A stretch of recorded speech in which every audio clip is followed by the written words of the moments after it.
I am Sunita and I'll be your host for this evening. I'm the verbal head at GMAT Quiz, and I have been in this prep industry for almost a decade now. I have trained over 30,000 students for various management exams, primarily the GMAT, and I have scored the 99 percentile on most of these management entrance exams. Teaching is my passion, I've already told students, and today we are going to look at one of the, let's say, most innovative ways of continuing with the series of one of the most innovative ways of reading the passage. For those of you who've been with us, you already are aware of the involved and evolved reading method. So let me see who else has joined us. Hi, Gracie. Hello, Abhi. Good to see you. Hi, Arnav. Hi, Daksha. Hi, Shomik. Good. So there are a lot of you. In fact, a lot more are there, but I don't know. I guess you guys are feeling shy, but I would love to interact with all of you, know your names, talk to you through this a little impersonal platform. Hi, Eduardo. Hello, Manuela. Wonderful. So, guys, a lot of us have this problem of identifying main point answer choices, identifying it correctly. And the reasons could be many. Hi, Vartika. Hello, Aparna, Mayur. Hi, Kostav. Hello, Abhishek. So nice to see all of you here. So today I want you guys to be patient. Couple of things I just want to clarify before we proceed. Okay. So one thing is I have chosen passages today, keeping in mind not that the passages are difficult or easy, but keeping in mind what to do in order to be able to derive the main point answer choice correctly, to be able to choose the main point answer choice correctly. All right. So just keep that in mind, that the purpose is not to solve difficult passages today. The purpose is to train yourself to be able to arrive at the main point answer choice, and to be able to choose it correctly from the given options. Hi, Pooja. Hello, Ekta. All right. So keep that in mind. The purpose is not like we are going to solve some absolutely mind-boggling passages today. I have chosen passages which are of 700 level, and the questions themselves would be around 680 to 720 level. All right. So that's not the point. Once again, as I said, the point is to learn how would you be able to choose the correct answer on these kind of questions. All right. Okay. So before we start with, I have 3 passages today. I'm going to take up 3 passages one by one. And at the end of the webinar today, I'm going to share with you the PDF for the webinar, so that those of you who want to go through the process once again will be able to do that as well. All right. So without more ado, first of all, let me quickly talk to you about what are these main point questions, So what is, when we say main point or main idea or primary message or primary purpose, or the main concern of the author in the passage, or the main concern of the passage. So what do we mean? Okay, the point here is very simple. The question is asking you to identify the central idea or the theme or the topic conveyed in the passage. All right. And in another way, you can look at it that the author, the main point questions or the primary purpose questions are basically asking you why. Okay, concentrate on this why and not the what.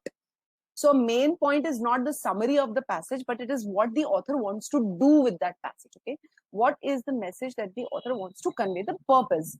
So you'll find that most of these answer choices on the main point question comprise 2 parts. One is the function part. You'll have a choice, something like the primary purpose of the passage is to, let's say, evaluate XYZ.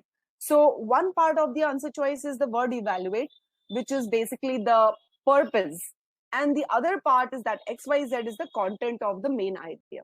So you should always look at your main purpose answer choices with this kind of understanding, that one part of it will be the author's function, the purpose, and the other part will be the purpose using the content.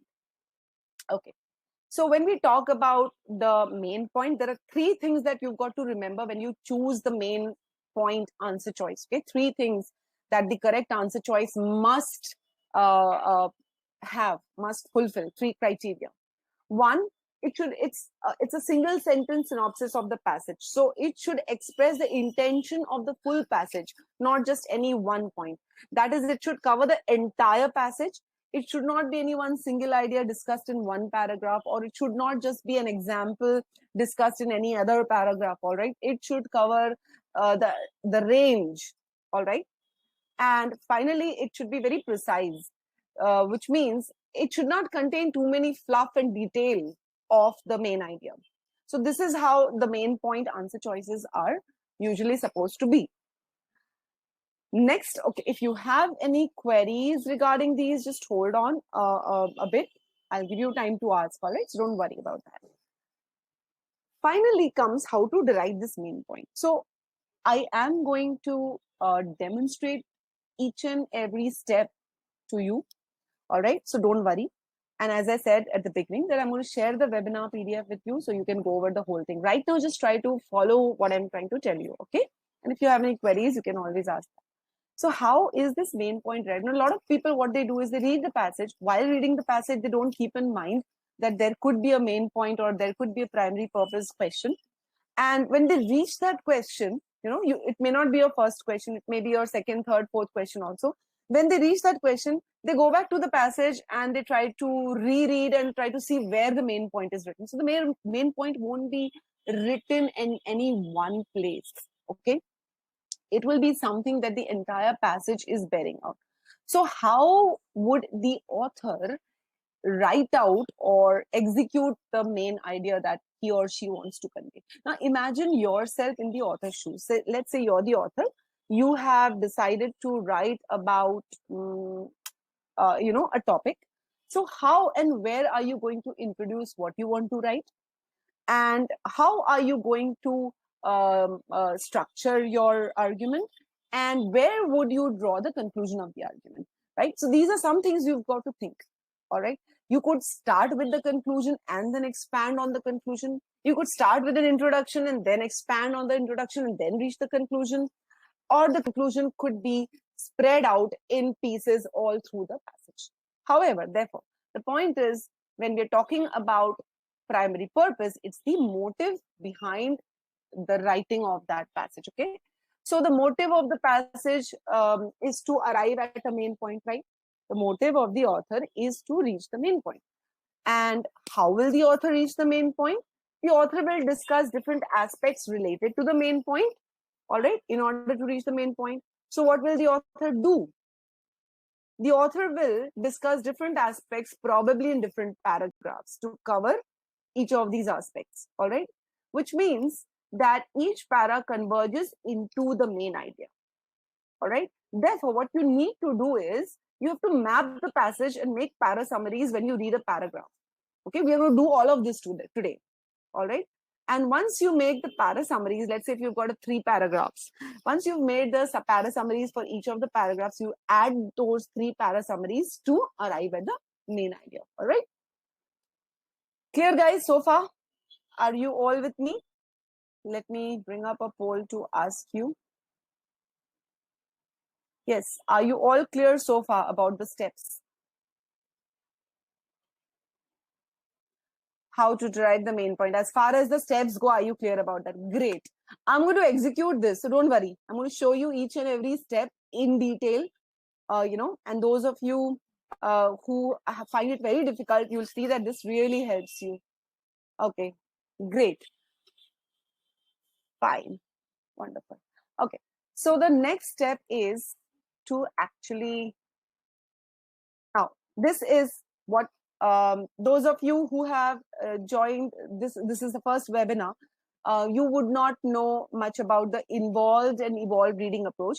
But those of you who've been with us throughout the series, and the last webinar that I took was on involved and evolved reading. So very briefly, for those of you who are new to the session today, involved and evolved reading is a method of reading the passage in a manner where you try to understand, where you try to have a very deep, clear, and precise understanding of the passage before you move to answering the questions, okay? So I'm going to demonstrate this in a very brief, if I had to give you a brief overview of the approach, it basically entails proper reading of a sentence, okay? So you break and read sentence into small pieces. you keep joining the various the meanings of each and every piece to come at a single meaning. And then let's say in a single paragraph, if you have 3-4 sentences, you try to keep asking yourself, you try to relate back sentence 2 to sentence 1 and understand why the author has written those 2 sentences, and then move to sentence 3 and ask yourself the same thing. So constantly, 2 things that you're doing is you're trying to understand the author's point of view, okay, and how the author is putting forward that point of view. All right, so your eye is always on the why. You keep asking questions, okay, why is the author saying this? What is the purpose behind this? Okay, so I'm going to do all of that, don't worry. All right, okay, so here's the first passage, and there is the question there, okay, which needs to be answered. So I'm going to give you about 3.5 minutes to read the passage and answer this one question. Okay, so I'm going to mute myself. And those of you who've already been with us and know the involved and evolved meaning approach, you apply it. Those of you who are not so aware of it, we will discuss how to do that. So Arnab is asking, Arnab, 700 or 800 being total score in GMAT. Now, I'm not talking about the score, Arnab, all right? I'm talking about the difficulty level of the passages. So the passages that I have chosen today, they are all official passages, and the level of difficulty of the passage is about 700, okay, not higher than that, deliberately kept at that level so that we are able to, help you learn how to arrive at the main point. All right, Arnab? So I'm going to mute myself. All of you will get going. So I'm deliberately allowing you the time because I want all of you all to, at least for those of you who have been through the involved and evolved approach, to practice it while going through this paragraph. I can see a lot of you have already posted your answers. So there is another 30 seconds for all of you. And then I'm going to start, end the polls. Okay, 30 more seconds.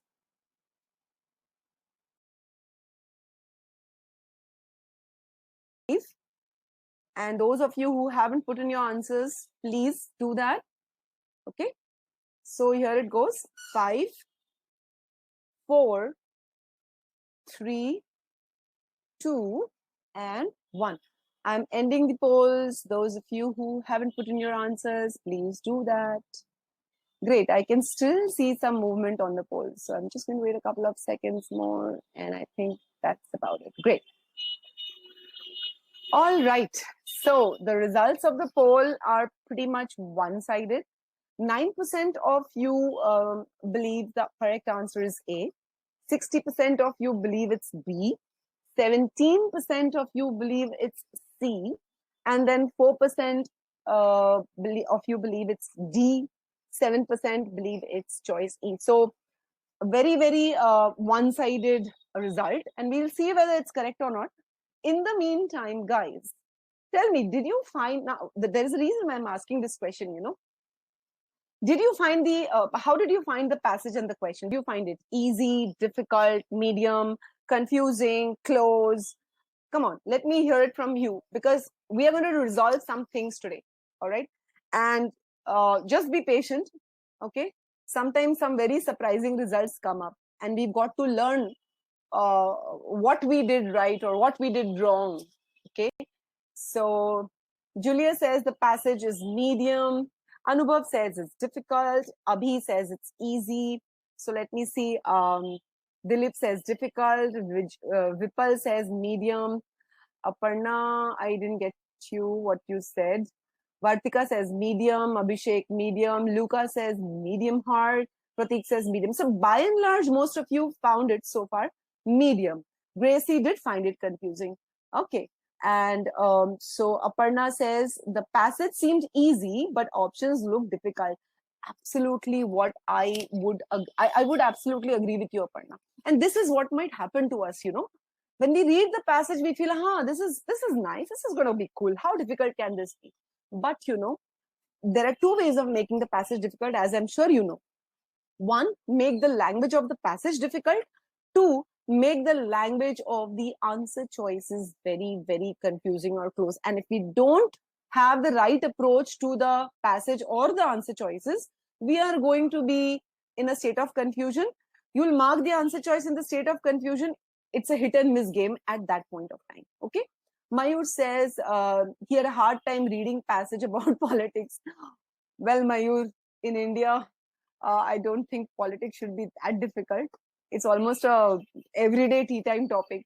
So all jokes apart, I'm going to teach you a method today where you'll see any topic is going to be easy, Mayur. All right. So Karan says, I can sense B is not the right answer. Okay, Karan. Let's see whether your sixth sense and your intuition is telling you the right things. Hi, Bhavuk. Bhavuk says it's medium. Darshit said medium. Jessica says passage is all right, but the options are difficult.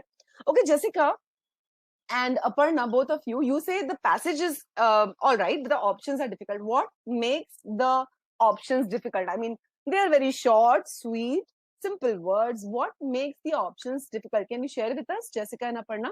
Daksha says she got a little confused by the end. Yes, Daksha, that's very, very natural. Bhavuk says choices are a little tricky. So once again, Bhavuk, I would like to ask you also, what makes the choices tricky? Shabnam says indirect and all right. Arnab says, can you please clarify what's the benchmark of rating the difficulty?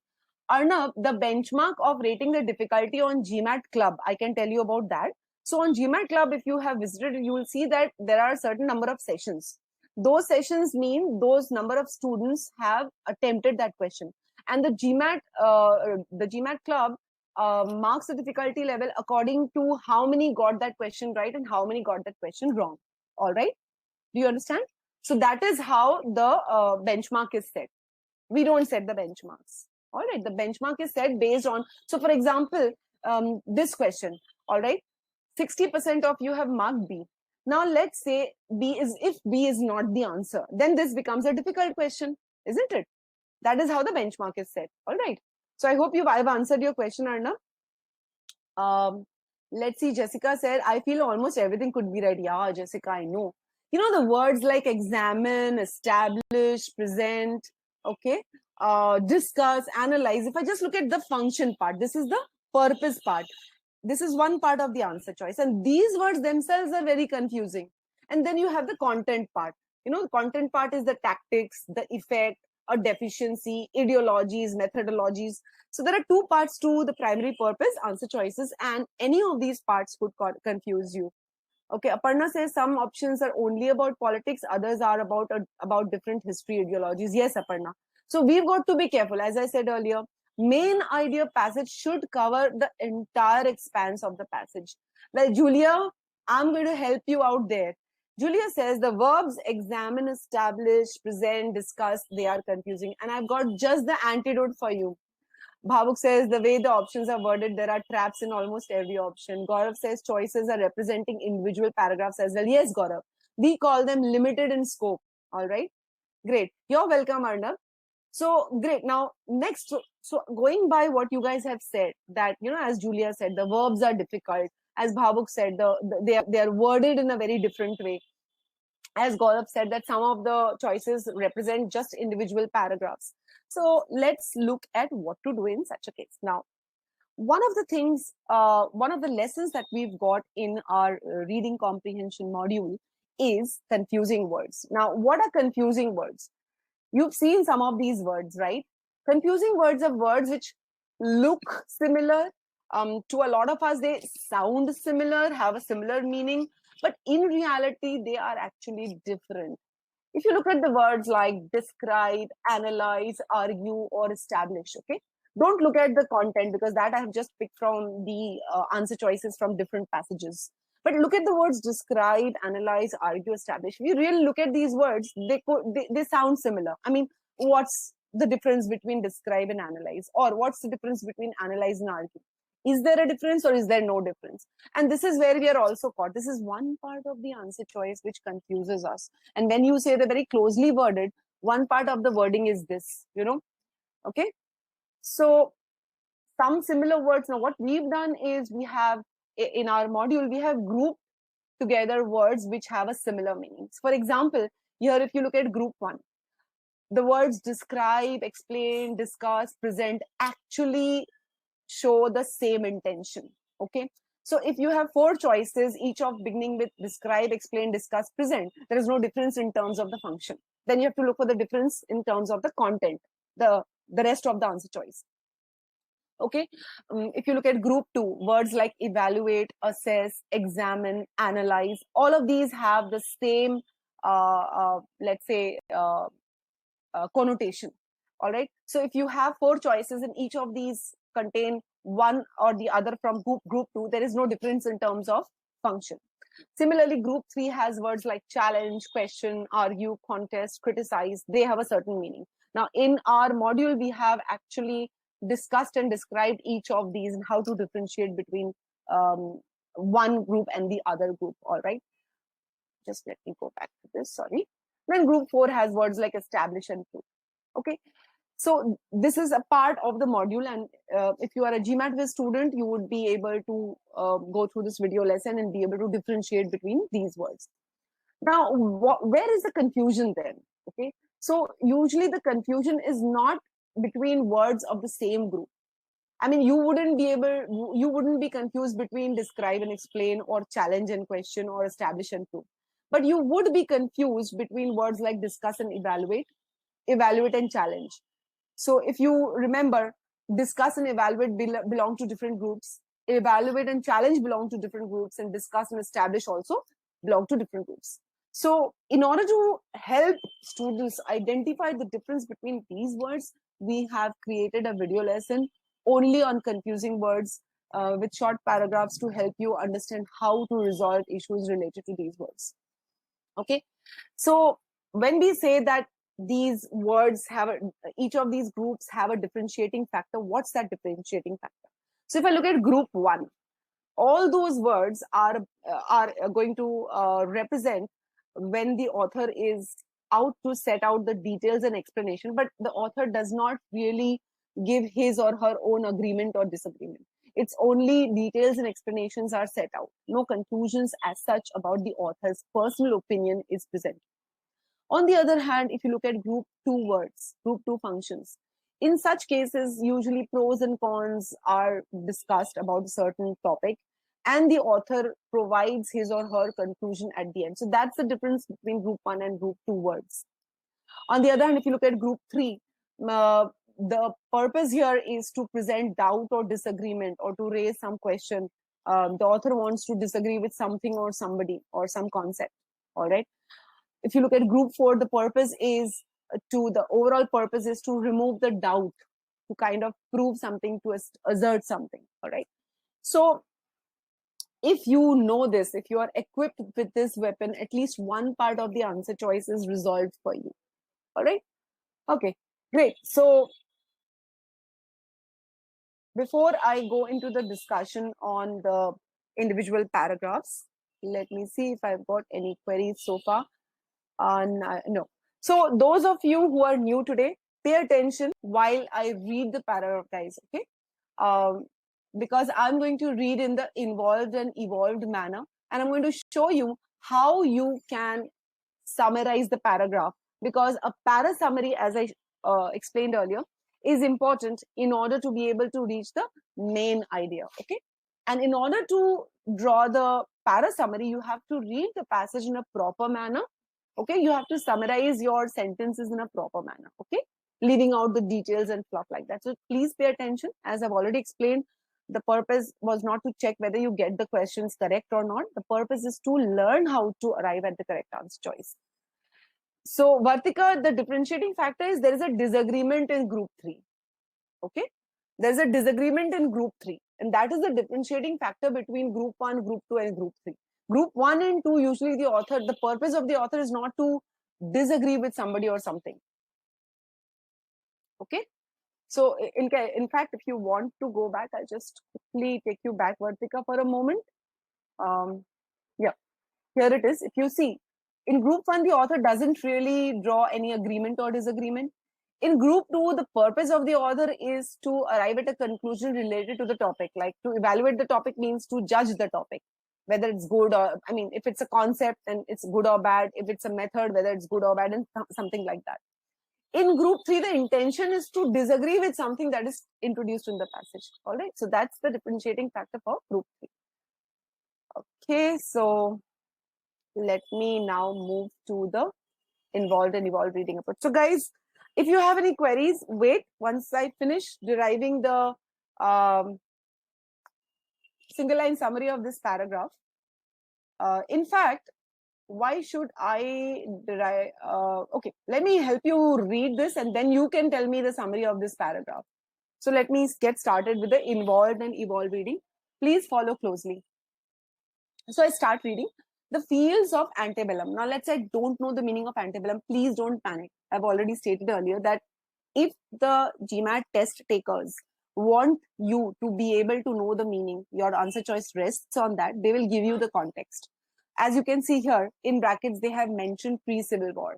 So antebellum is basically pre-Civil War period, before the Civil War. So the fields of pre-Civil War political history, that means the political history and women's history written, or political history and women's history of the before the Civil War era. We're talking about these two fields. Okay, so we're talking about two fields of history, political history and women's history. And we're talking about the era which is before the Civil War. So these two fields, let's call it PH and WH for short form. Okay, use separate sources. Okay, so their source of information is separate and focus on separate issues. Okay, so they are also talk about separate things. So the first sentence I go a little slow so that I get hold of what the author really wants to talk. And right now I have the feeling that the entire passage is going to be about history and at least two fields of history. Perhaps the author might want to discuss the differences, since the first sentence itself is talking about getting information from different sources and talking about different issues. So that's the meaning of the first sentence. And when I start summarizing, in my mind, I just summarize, okay, so source and focus of pre-Civil War, political history and women's history are different.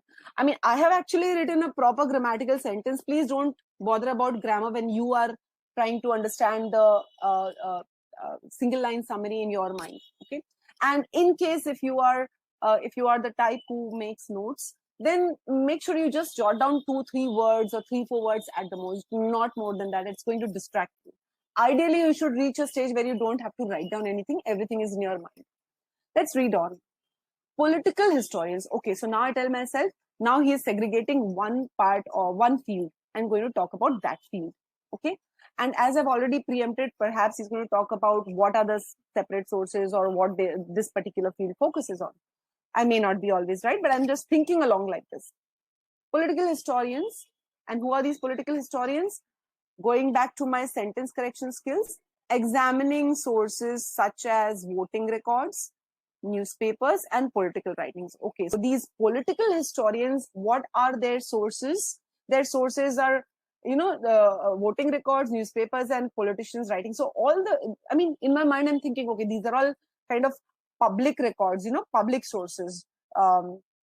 So political historians, they get their source of information is these things, and they focus. So this is the verb here for the subject, political historians. They focus on the emergence.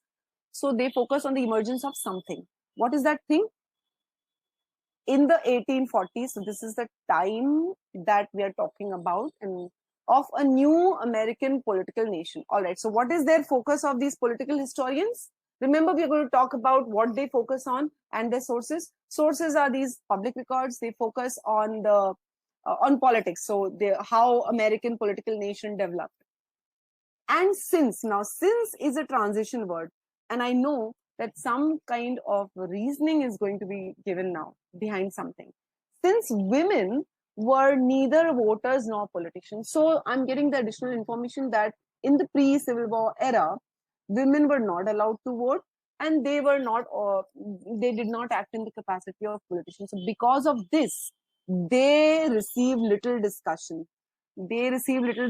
Probably is referring to these women who neither were voters nor were politicians. And because they were not either of them, they are not discussed. And they are not discussed where? Contextually, they are not discussed by probably these political historians. So I'm summarizing that political history sources public documents, and focuses on politics, but not on women, as women were apolitical. Like, this is the way I'm just putting in my mind. Okay, see how I'm one sentence, how I'm simplifying in my own words. And this is very important, mind you, very, very important, as you will see now. Okay, so far I have it that the author introduces two fields of history, okay, of a particular period, and says how they're different. The next sentence is the one part of the discussion. So how political history, what is all about political history, difference. Now I'm thinking to myself, okay, now the author is probably going to present more detail about women's history, and therefore he'd want to bring about the contrast. Okay, women historians, yes. Meanwhile is again a transition word, as we call it, and again in GMAT we've taught about these transition words as well. Women's historians, meanwhile, have shown, meanwhile is a contrast, have shown little interest in the subject of party politics. Okay, so political historians have shown a lot of interest in politics, but not in women at all, not in women. And these women historians have shown absolutely very little interest in the subject of party politics. Instead, another transition word, drawing on personal papers. So again, see, I'm thinking, okay, the political historians were drawing on voting records, newspapers, politicians' writings, all public documents. And here these women's historians are drawing on personal papers, legal records like wills, female associations, records of female associations. What are these female associations? They're all about illuminating women's domestic life, moral reform activity, and the emergence of women's rights movement. These are all details about association. Okay, so basically the last sentence is telling me women historians, on the other hand, they source personal documents and they focus on women's personal movements such as, you know, domestic lives and reform activities and women's rights movement, but they don't focus on politics. So see how I have read, and I have kept on relating one sentence with the previous sentence and the third sentence with the second and the first sentence, and I have been able to simplify this paragraph of some 90 odd words into just about 30 words. Now, I want each of you to give me the single line summary in the chat box, guys. Please. Adam, I will tell you the correct answer. As I said, the point is not to right away tell you the correct answer. The point is to tell you how to reach that so that you won't make the same mistake later on. Okay? So I'm so sorry. You'll have to wait a little bit.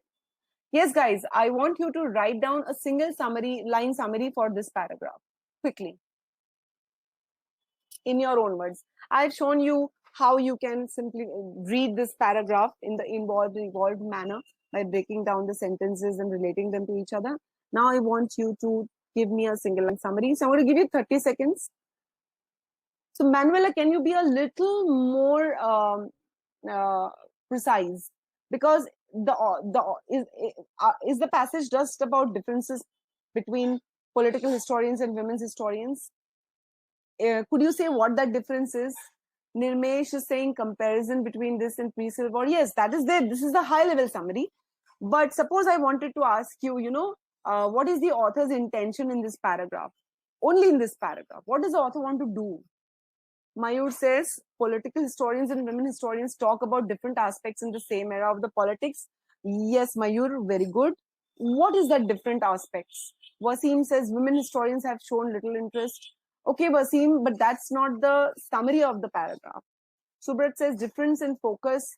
That's the first line only. Manuela says describes differences between political historians and women's historians. In what way, Manuela? Okay, let me see. Sorry, Manuel, I reread your answer choice. So, Arpit says, okay, let's see. Vartika says, no, before that, I think Shabnam has said something. Political historians and women's historians miss women's role in politics. Good, Shabnam. That's very good. Very good. Vartika says, author talks about the difference between the approaches of political historians and women's historians in the pre-Civil War. That's also a very good way of putting it, Vartika. Very, very good. See, you guys are getting it. Arpit says the interest of PH and WH in different sources. So the wording, again, Arpit, you'll have to change a bit. Ruhi says pre-Civil War era politicians calculated and women historians focus on different issues Okay, Ruhi. Shreya says, author talks about how political and women historians refer different sources, also elaborating on why is it so. All right. Jennifer says, political historians and women historians impact the antebellum era. Well, I wouldn't say they impact the antebellum era. In what way? Okay. Sanjay says, establish how the impact of information between depend on their sources and focus. I wouldn't put it like that, Sanjay, and we'll see why. Kaustav says, so most of you have spoken about the comparison, but I think so far what I can see, Vartika and Shabnam have kind of hit the nail on the head. Let me just read on later. Sharvani says, women historians, while go for women's narratives, political historians go for success that have little to do with women. Good, but again, not right on the nail, hitting the the nail on the head. Arnav says, women participation in politics and beyond during the said period with a contrast of pre and post antebellum. See, Arnav, I think you're going beyond this paragraph, but you're quite close. It is about women participation in politics, but from a very different angle. Very good, Aparna.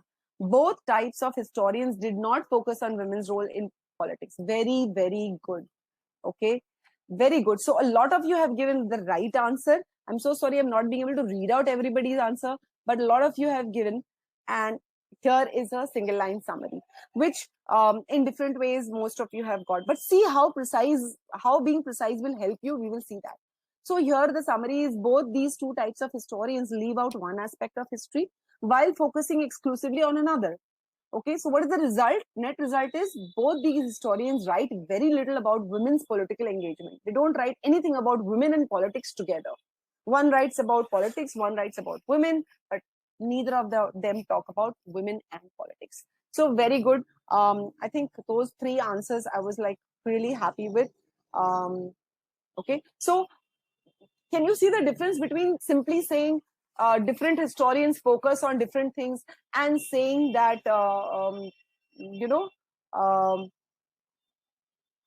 Abhi says how both PH and WH ignored women's role. So Abhi, Aparna, Vartika, Shabnam, they are kind of they're being more precise. All right. And that is what we want. The broad outline is very simple. Okay, the differences between PH and WH, but in what way different? And that is going to help you, that precision. So train yourself to link together the three sentences to arrive at the conclusion. Okay, great, guys. So I'm just quickly going to go to the second paragraph. I'll be a little quicker in this paragraph, guys, because we want to take in the other two passages as well.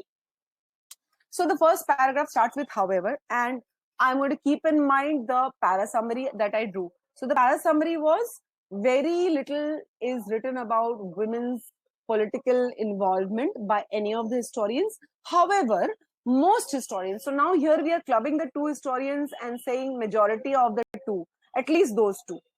Most historians have underestimated. Underestimated basically means have not drawn the proper estimate. Okay, they have drawn an estimate, but that estimate falls short. And what have they fallen short on? The extent. Extent means scope or range, and significance means importance, right? So what have they fallen short on? They have not understood how much and how importantly were women politically. Okay, what is this women's political allegiance? Let's say I don't know. Okay, suppose there would be a lot of you who might think that, okay, my vocabulary is not that great, so what do I do if I'm not able to understand the meaning of a particular word? Guys, have patience and look out for context. So far we know that we can at least say that women's political involvement. Let's look ahead for the meaning of this word. So we are saying that whatever the women's historians do and don't do, whatever the political historians do and don't do, most of them have drawn a very lower estimate of the range of women's political involvement, of the importance of women's political involvement in this antebellum period. All right, great. So that is what I'm going to jot down first. That, however, indicates some contrast with the previous paragraph. And the author's opinion is majority of the historians have downplayed, sorry, this is an error here, downplayed women's role in politics in antebellum period. All right. always pay attention to author's opinion and the third party opinion. That will also help you derive the main idea. For example, now right away when you see examples offered, right, and there are a lot of questions woven around for examples, you might come across questions like, okay, why has the author given this example here? Why has the author mentioned such and such thing here? So instead of having to come back to the passage, when you come across such kind of words, at that point itself, ask yourself, why this example is being given for what? To show probably how these historians have not drawn the correct estimate of women's involvement. So let's see what the example says. In the presidential election campaign of the 1840s, so we're talking about in politics, in the political campaigns of 1840s, the Virginia Whig Party strove to win the allegiance of Virginia's women. Again, that word. Now, if you are a political party and if you're trying to win the allegiance of the women, what are you trying to win? Support, at least. Okay, you're trying to win their support, you're trying to win their loyalty, probably, you're trying to win them over. So now I get a word, now I get a meaning for my word allegiance. Now, if I'm looking out for it. So the example here is, in these political campaigns, the political party, a particular political party tried to win the support of the Virginia's women. And these women were, how did they do that? By inviting these women to rallies and speeches. So the women were invited to the rallies, okay, according to the Whig propaganda. So Whig propaganda or Whig belief. What did the Whig party believe? Women who turned out at the party's rallies. So these women, when they were invited and when they came to the party rallies, what did they do? They gathered information, okay? So women would come to the party, listen to the speeches, gather information. And how did this information gathering help? That enabled them to mold party loyal families. Now, what can this mean? Which families would they mold? Obviously their own. So these women would come to the rallies, probably listen to the speeches, probably go home and try to convince their families about whatever they had heard in the speech. Okay, so that is how women, that is why the Whig Party invited the women, because these women would be able to go back and kind of sway their families towards that particular party. So women gathered information. Women reminded men of moral values. Again, that transcended party loyalty is a modifier for moral values. That enabled them to mold party loyal families is a modifier for gathered information, that part. And conferred moral standing. So this is the third thing that women did. Okay, conferred moral standing. So in some way, they gave a moral importance to the party. All right. So what we have here is, the example here is given to support the author's opinion. The example shows how women played a role in politics. They came to these rallies, they listened to the rallies, they went back, they convinced their families, they reminded men of moral values, and they kind of gave a moral, strong support to the party also. Great. Virginia Democrats in response. So now, if Virginia Whig Party is a political party in Virginia, probably Virginia Democrats is also another party. In response to what? Probably in response to what the Whig Party was doing, began to make similar appeals to women as well. Okay, so they also started inviting women to the rallies and speeches. All right. So we see that not just one party, but more than one party was asking these women to become a part of their political propaganda. By the mid-1850s, the inclusion of women in the rituals of party politics had become commonplace. That means women were involved in party politics if it had become commonplace. And the ideology that justified such inclusion, that means the belief that said that yes, women should be included, had been assimilated by the Democrats. Assimilated, what can it mean? Perhaps the Democrats believed in that also by this time. So what I have here, so here clearly, if I summarize and I'll do it quickly, although women played an important role in politics in the antebellum period, most historians have downplayed that role. This is the summary of this paragraph. So here in this paragraph, the author wants to show that most historians have not really understood or have not really written down in history how much women were involved in politics and how much they were important to these political parties. Now I'm going to show you how to derive the main point. Okay. In the meantime, let me see if I have any queries. Okay, great. Thank you, guys. I think Arnab gave me a meaning for elegance. Thank you, Arnab. Yes, support, commitment, absolutely. Now pay close attention. So what we do next is, the first para summary was in the antebellum. I bring forward my 2 para summaries. Okay. In the antebellum period, both these historians, they wrote very little about women's political engagement. But so very little written about women's political engagement is my takeaway from the first para, and from the first para summary. And from the second para summary, I have is women played an important role. Most historians downplay that role. If I join these 2 aspects, what I have is this. In the antebellum period, different historians have focused differently on women's political involvement, but by and large, they have downplayed that role. Okay? All right, can you see that? I'm going to do something, guys. I'm going to bring up the polls again. And now I want you to mark the answer choice again. Those of you who want to change your opinion, you might do that also. Okay? So I'll keep that on screen, and I'll just quickly read out the poll results to you, which are already there, so that you can remember that. 9% of you believe it's choice A, 60% of you believe it's choice B, 17% of you believe it's choice C, 4% D, and 7% E. So 60% with B, the next 2 choices are A and C. Now I'm going to reset the poll, and I'm going to give you the chance to select the answer for this question, for the primary purpose question once again. And I'm just going to take you back if you want. Give me a moment, guys. Yeah, the para summary is out here. Okay, the main idea that we've derived is written here for you, for your reference. So if you want to choose your answer again. Yeah, Sanjay, I have brought up the options again. So I'm going to give you 3, 4, 10 seconds, because sometimes the poll reflects a little late at your end. Okay, and I'm going to count 5, 4, 3, 2, and 1. Okay, so pay attention. Again, see the word examine.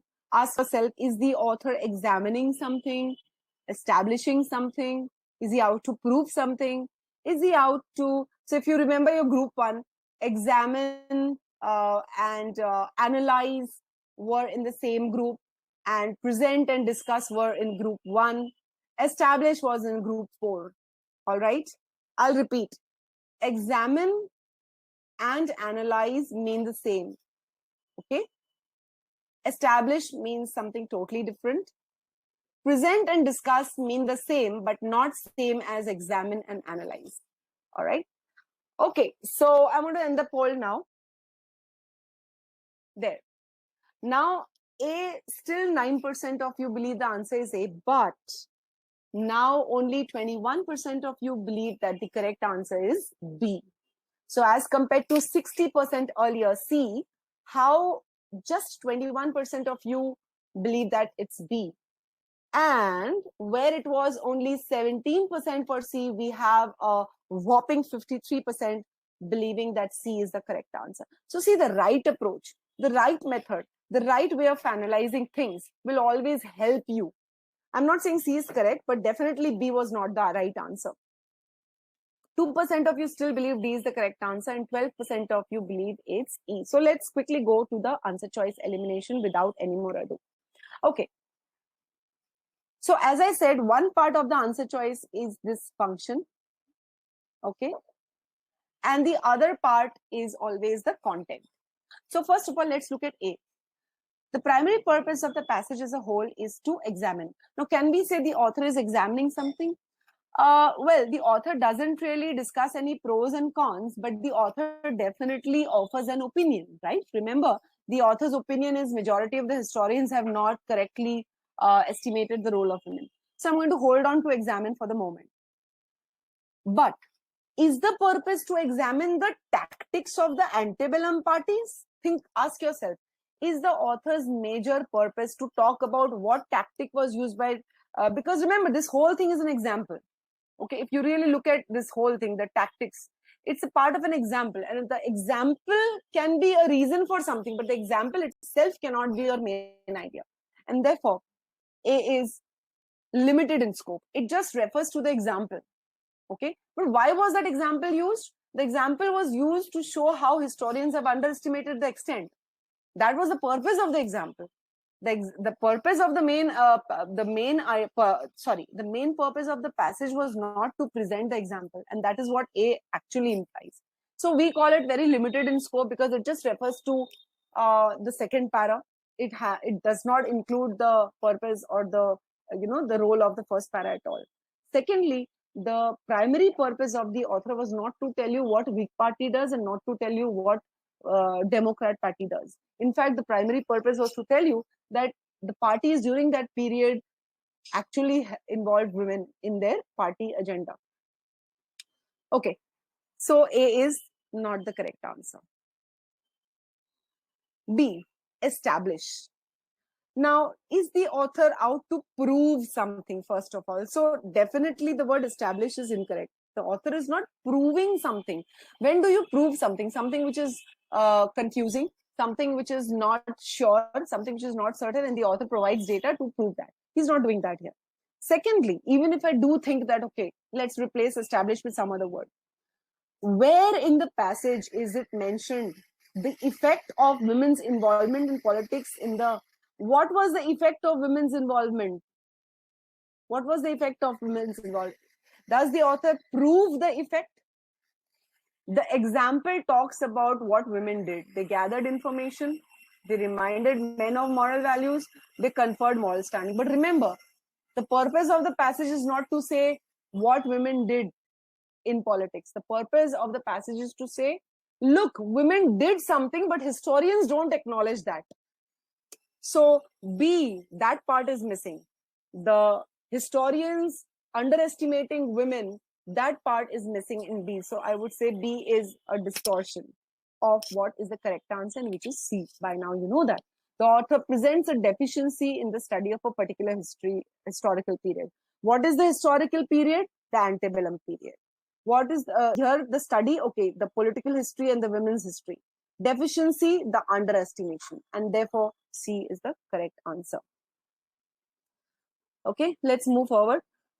Is the main purpose to discuss the ideologies of opposing antebellum political parties? Actually, has the author discussed the ideologies anywhere? No. The author has just stated how Virginia Whig Party invited women and how Virginia Democrats Party also followed suit. All right. But other than that, no ideologies have been discussed here.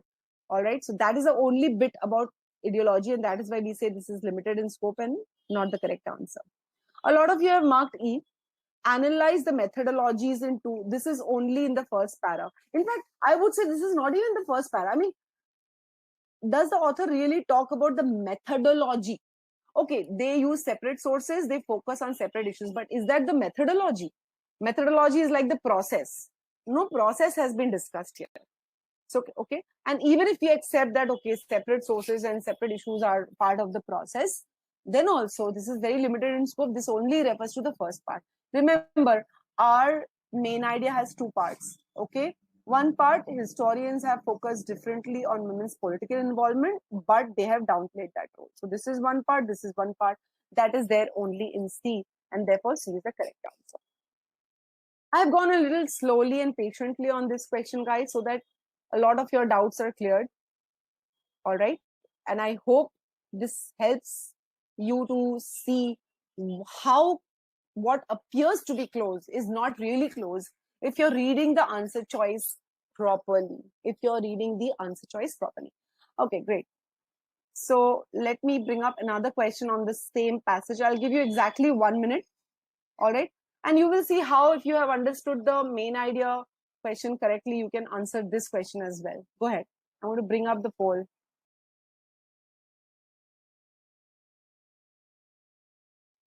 So Anubhav, the others can see question 2. Julia, Mayur, Jennifer have answered that they can see Bhavuk. Even Bartika can see it now. Maybe there is some technical glitch. Anubhav, maybe there's some technical glitch because the others are saying they can see the questions. So if you can rejoin, I'll see if I can copy question 2 for you in a way. I can't copy it from here. All right. Anubhav, see if you can rejoin. If you can't see the question. The question is different. I mean, I don't know if you can see that or not. That's the second question. The author of the passage would be most likely. Okay, let's look at the polls. So I'm going to end the poll, guys. If you haven't marked the answer, please do that.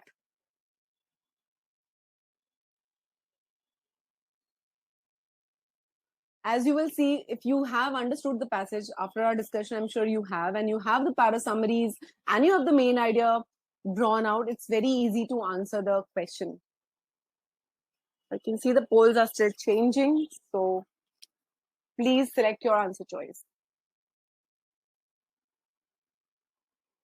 Read the question carefully, guys. Half the problem is when you don't read the question also. You quickly read the question and you rush to the answer choices. Don't do that. Okay, I'm going to count 5, 4, 3, 2, and 1. Okay, let me end the poll. Great. Okay, so none of you have gone for choice A. 8% of you have gone for B, 23% for C, 17% for D, and 50% of you believe it's E. Okay, I have some. All right. Great. So Anubhav, you send me your answer in the chat. I'll just take that into account. All right.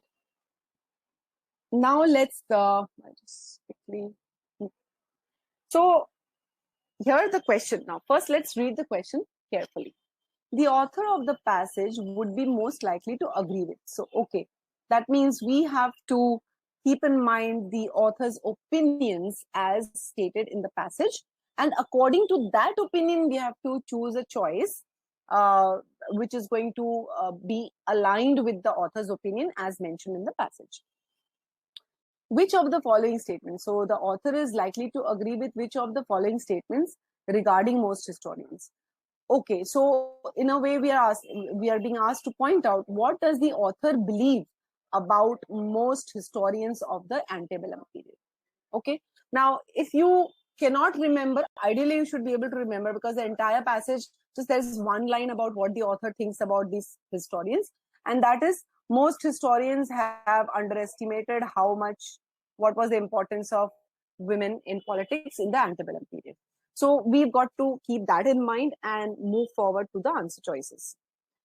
Now, they here refers to most historians. Okay, that's so the author believes that most historians have failed to adequately contrast. Now, first of all, if I look at the word underestimated and the word failed, is it the same?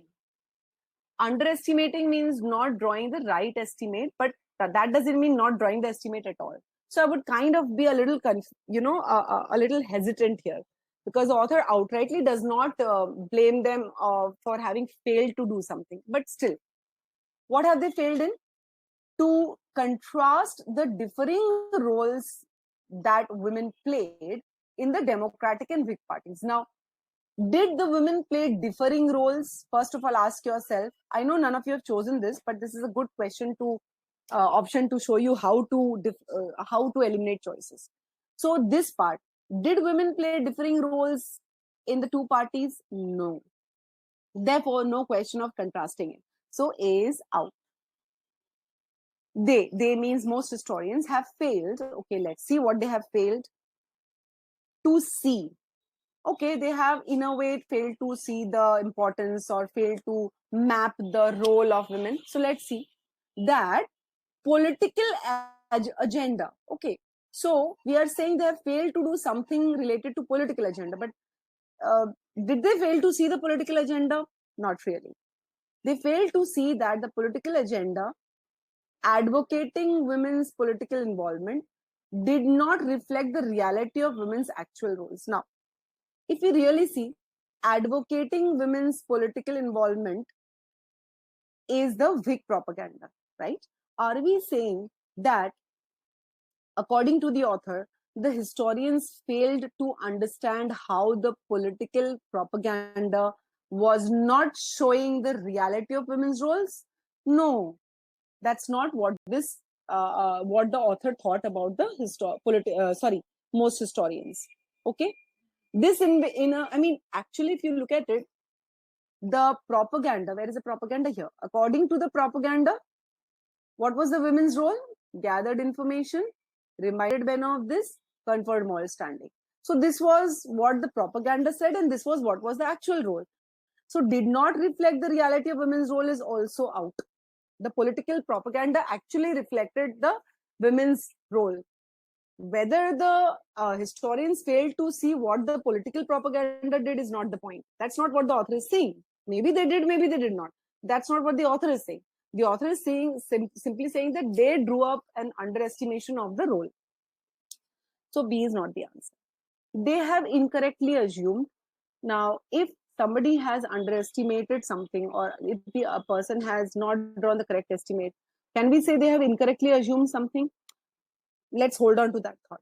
What have these historians incorrectly assumed according to the author? That women's party loyalty, so maybe that women's political allegiance, played a small role in party politics. Yes, if they had drawn up an underestimate of how important women were, it means that they have been incorrect about women's role. They have incorrectly thought, assumed means thought in their minds, and therefore reflected in history, that women played a small role. And that is why the word underestimated. So C is kind of correct to me so far. I hold on to it. I go to D. They have misinterpreted. Okay, misinterpreted. Can I say underestimated is misinterpretation? Not my choice of word, actually. Descriptions of women's involvement in party politics. When you underestimate something, it doesn't mean you have misinterpreted. So, and again, description of women's involvement in party politics is just one line about the Whig propaganda. Look at this distortion. In records of female association and women's personal, it should be docs here. But this part is taken from this last line here. That has got nothing to do with what the most historians have underestimated. So D is out. They means most historians have overlooked the role. Yes, this part is correct. That women's political activities played in women's rights movements. Guys, how many of you have marked this choice? Let me see. Let me go back. 50% of you have marked E. And I'm sure that is because you did not read the choice properly. Does the author believe that historians did not correctly draw up the role that women's activities played in women's rights movement? Guys, is that what the author believes about most historians? Is that what the author believes about most historians? You can answer in the poll.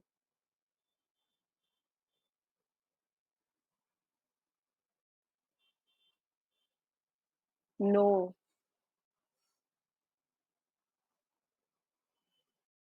Okay.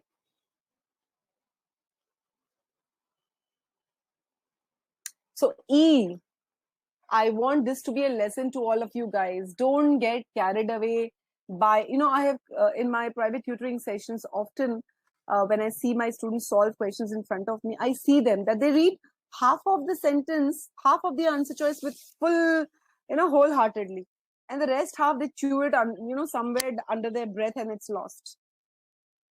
So therefore C is the correct answer. All right. See guys, you may have a different way of writing an answer. Somebody else would write it differently. So here we have to rely on how the test maker has written down the choices. So don't go for familiar words. Half of the sentence, half of the answer choice is the truth and half is distortion, and don't fall for that trap. Okay. half-truth and distortion. So I'm sure most of you got that wrong because you missed that last piece, right? Okay, that's that about this first passage. I'm going to bring up the next passage, guys. Now, let me just answer a couple of, yeah, Subrat, E was a trap answer. A lot of you marked E, okay? So there was one question that Anubhav was asking. Let me see, Anubhav or somebody else. I don't, 1 second. I think if I've missed anyone's query, guys, I'm so sorry on question 2. I can't see, I thought there was one query that I missed, but okay, never mind. I hope I have been able to sort all your doubts. All right, so by now you guys might be wondering, what if we have a single paragraph passage? Often, you have a single chunk of a passage. So misinterpretation and incorrect assumption. Well, misinterpretation is drawing a different meaning. Incorrect assumption is taking something for granted. It's not about drawing a different meaning, but it's about accepting information which is not there. Okay, Anubhav, you were confused between C and E. Yes, it is rightful to be confused, but if you look at the last part of E, all your confusion will be removed. All right. So, Sharvani, misinterpretation means you have drawn a wrong meaning. Now, author doesn't say that the historians have drawn the wrong meaning of women's roles. What the author is saying is they have estimated the women's role, but that estimate is falling short. That means falling short in what way? The historians have assumed that women didn't play a role. So that's not misinterpretation. Okay. Now I'm going to give you a passage, a single paragraph passage, and then I'm going to quickly show you how you can draw a summary of that passage. So that's correct for you, choice C. Let me, okay, share with you. Just give me a moment. I think I'm going to share with you. So Prateek has a question. Historians did not account political involvement. Women's political allegiance. Prateek, look at the first sentence. The author says most historians have underestimated the role, the extent and significance, that is importance of women's political role, political involvement. That is allegiance is political involvement or political loyalty. Okay. And you cannot look for word to word translations. You have to understand the overall idea. So here, each of the answer choices has a reason, for a solid reason why you can eliminate it. But if you look at choice C, that's the one for which we cannot eliminate it. These historians, they were there in that period. They were seeing how women were involved, but yet they did not write down that role properly in history. So clearly, whatever they were seeing, they assumed that was a very small role. They did not understand how important that role was. Okay. I am going to share with you guys, okay, the PDF from where I want you to, I'm sharing the PDF from where I want you to read the second paragraph. Passage 1 you've already seen. I want you to read the second paragraph and answer that question on that paragraph, all right? You're welcome, Sharvani. So let me, I'm going to give you another three and a half minutes to answer the question on that second passage. Can you guys see that second passage? Arnab, my laptop doesn't have any virus, and so far none of the students have complained anything about it. So just you can download it safely. All right, I'm sharing it with you, and I hope you guys can see the PDF. Download it, and I just want you to look at passage 2, which is on the dinosaur and birds, and answer the question on that. Okay. So I'm going to mute myself, and the polls are out there.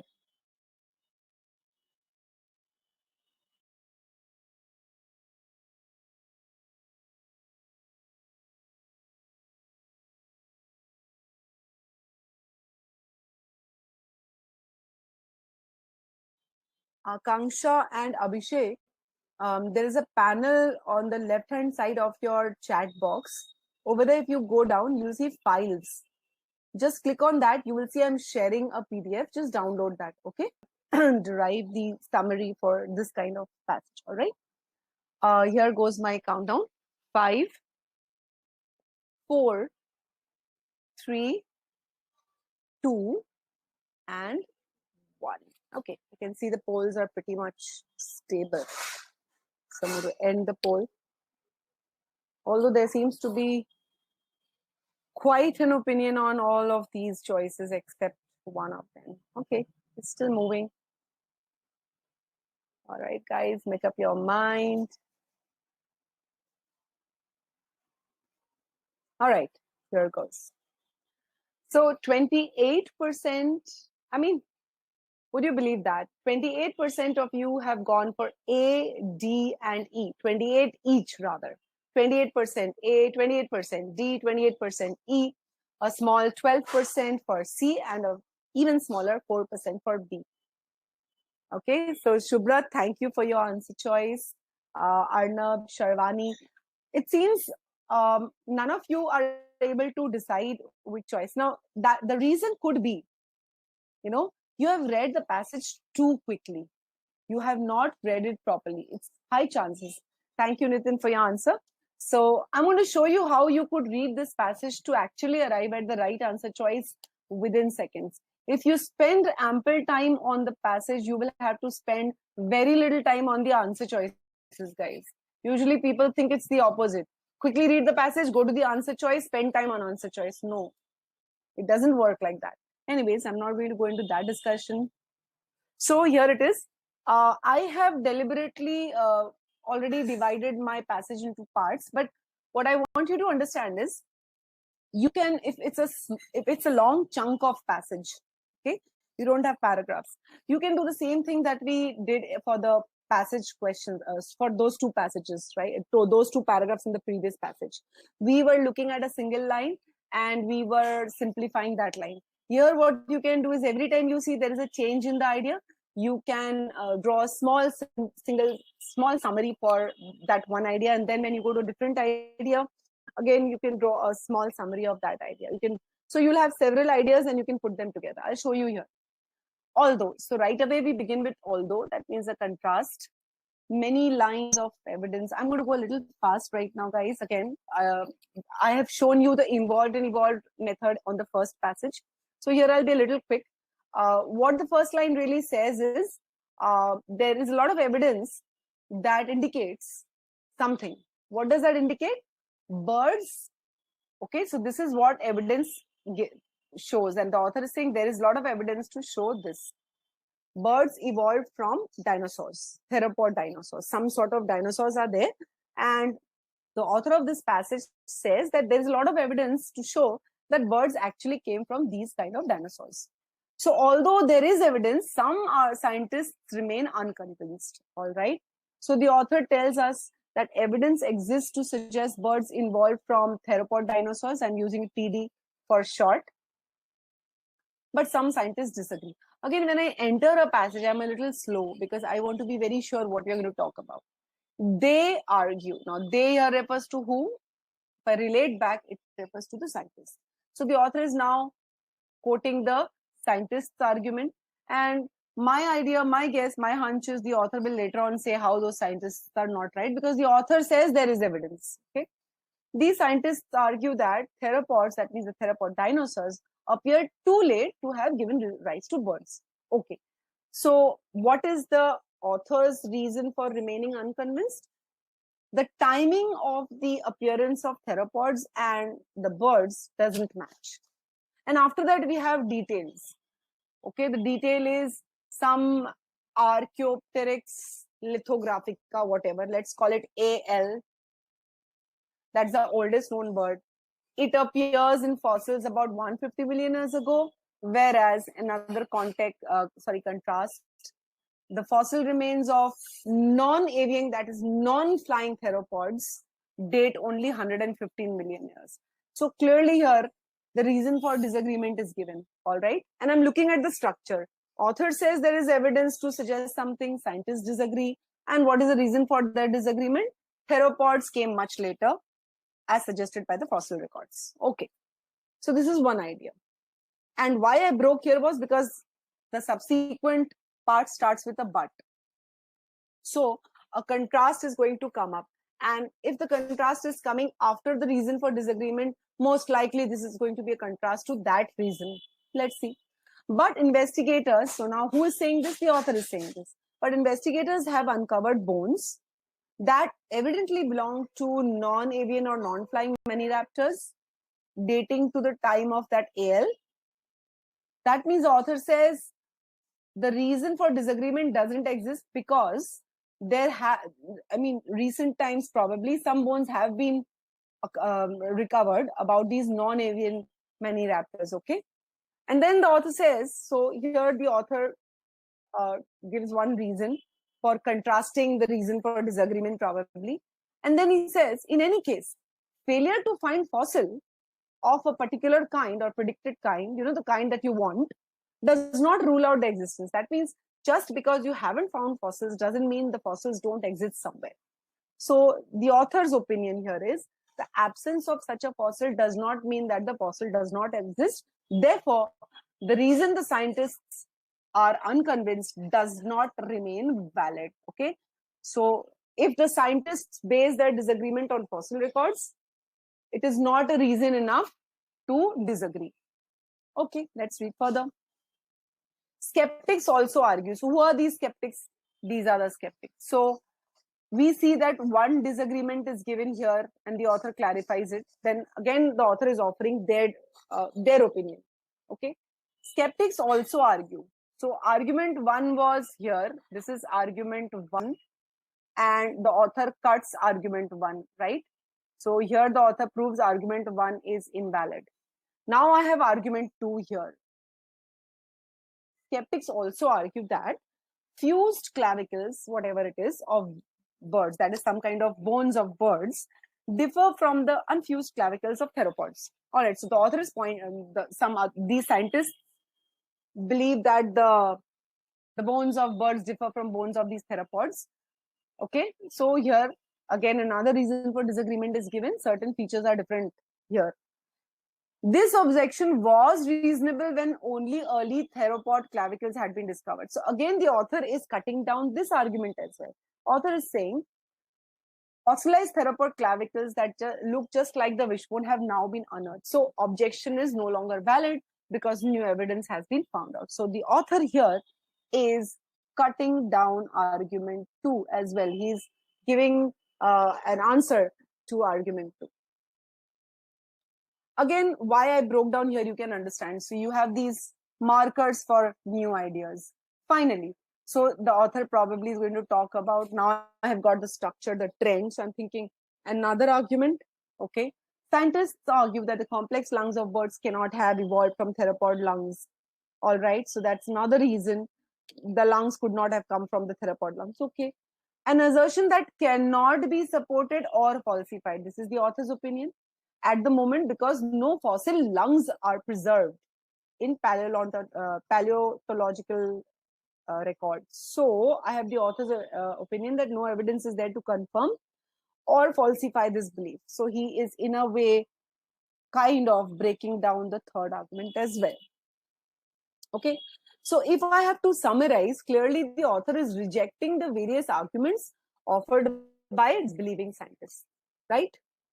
And all you have to do is now to go to the answer choice, bring forward that summarization and see what is the primary purpose. Okay. So again, here we have one purpose word. Okay.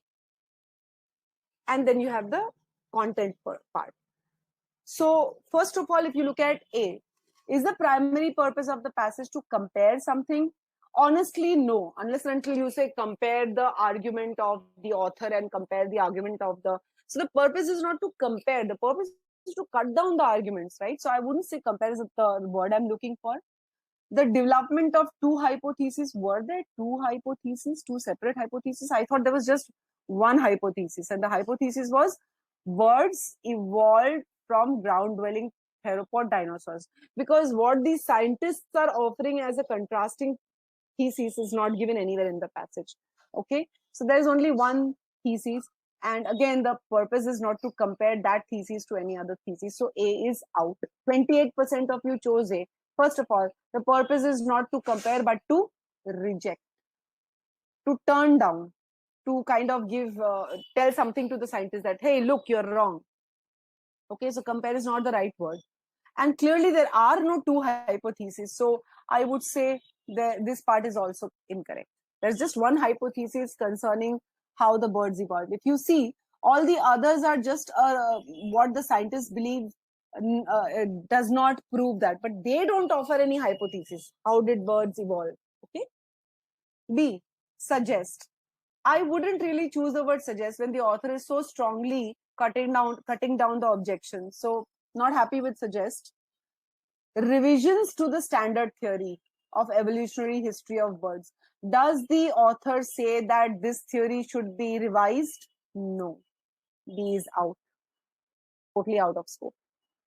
Evaluate. Now, evaluate means to look at two sides of a coin and come to your conclusion.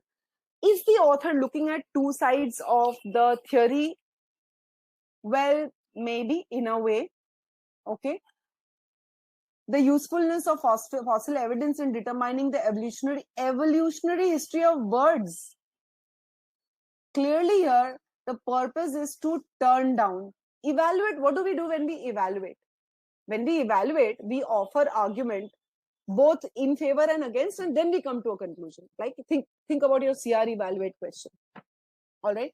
But here the author is clearly rejecting. So I would again say evaluate is not the right word to use. And clearly, usefulness of fossil evidence is not the point. Although the author says, you remember the author says that just because, if you look at this line, failure to find fossil does not rule out their existence.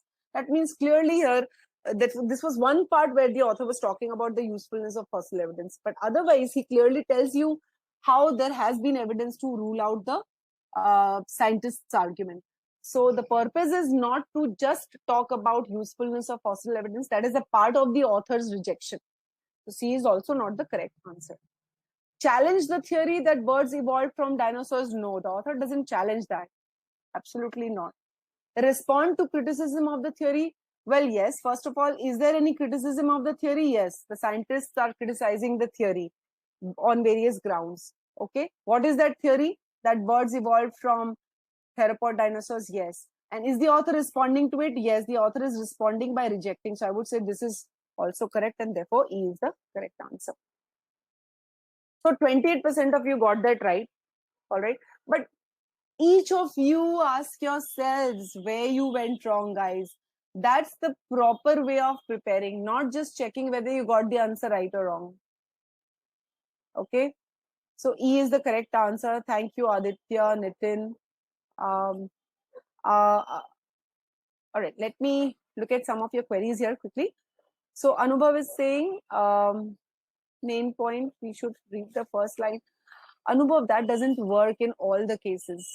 Okay, reading the first line of the passage, we discussed this in the last webinar, that this approach about reading the first line of the first paragraph and the last line of the passage and putting the two together. Sometimes this works, but sometimes not. As you've seen in today's passages, do they work? They don't work. Sorry, I'm so sorry. You need to have a holistic approach which will work in each case. Okay. In RC, the author is your best friend. This mindset helped me to answer the question correctly. Very good, Abhi. Absolutely. You have to be, in fact, it's like, you're in conversation with the author. The author is giving you some information and you're asking questions to get clarity. Yes, Subrat, there would be some familiar words from the passage woven into the answer choices to confuse you. So you're not going to fall for that distortion trap. And I hope you can see how you should arrive at the, your main idea may not be exactly matching the primary purpose of the answer choice that is given in the answer choice. It doesn't have to be exactly worded, but it has to be on a high level same. Can you please explain? Vartika is asking why D is not correct. So Vartika, first of all, ask yourself, is the author challenging something? Yes, we can say the author is challenging. So I'm sorry, I crossed out challenging. In a way, we can say that the author is challenging something. But the point is, the author is not really casting a doubt. The author is outrightly saying something is wrong. All right. Then the second part is the theory of that the birds evolved from theropod dinosaurs. Now, the author is actually defending that theory. The author is not questioning that theory. If you go back to the first line, the author says that many lines of evidence are there to indicate that birds evolved from theropod dinosaurs. So the author is not challenging that theory. All right, Vartika. The author supports that. Okay. Abhishek, is D clear? Author is not challenging the theory. Author says there is evidence to support the theory. So Abhishek and Anubhav and Vartika, are you clear with choice D, guys? My bad, I didn't explain that properly earlier, but I hope it's clear to you now. Okay, so read choice carefully. So Arnab, 2.5 minutes may not be enough for passages which are longer. The point that you got, if you have got that only, is spend ample time on the passage to get the understanding of the passage, so that you have to spend less time on the answer choices and you'll be even less confused. You'll be more confident. All right, great. Okay, wonderful. That's wonderful, guys. So,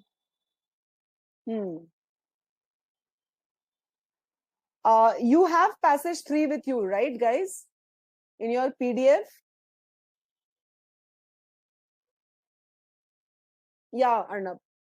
Yes, absolutely. Then you've got it right. Perfect. So, guys, I want you to solve passage 3. There are 2 questions to it. So, I'm going to give you about 5 minutes. All right. 5 minutes for passage 3 with 2 questions. Sorry, my bad. Passage 3. Go ahead. I'm going to mute myself. You guys note down your answers with you. Keep your answers with you. I'll bring up the polls once those 5 minutes are up.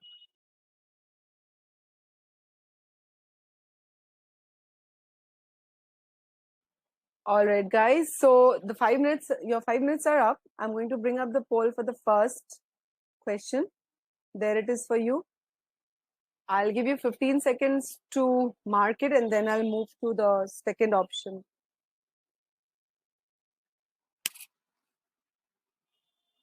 Second question, rather.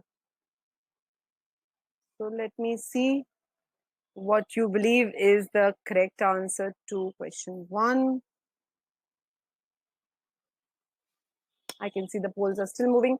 And I hope you guys are, following the method. That is, read the passage carefully using the involved and evolved approach. And then simplify what you're reading. Add the meaning together to derive the para summary and then the main idea summary. Okay, guys, I'm going to end the poll for this question. So 13% of you believe it's A, 4% of you believe it's B, 22% of you believe it's C, a whopping 54% believe it's D, and another 4 believe it's E. Okay, we'll see that. Let me bring up the poll for the next question. Here is the poll for question 2. Go ahead, mark your answers. So I'm going to be a little quick while summarizing the paragraphs, these paragraphs in, because we're kind of running behind time. I always seem to do that. And then once the webinar is over, I'm going to share the PDF of the session with you so that you can revise at your leisure. Okay. There seems to be a similar confusion for question number 2. The poll keeps moving. So let me. Okay.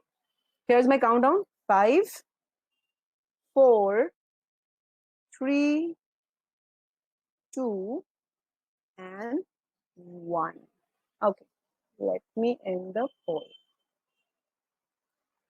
22% of you believe it's A, 4% of you believe it's B, another 22% C, 9% D, and 40% E.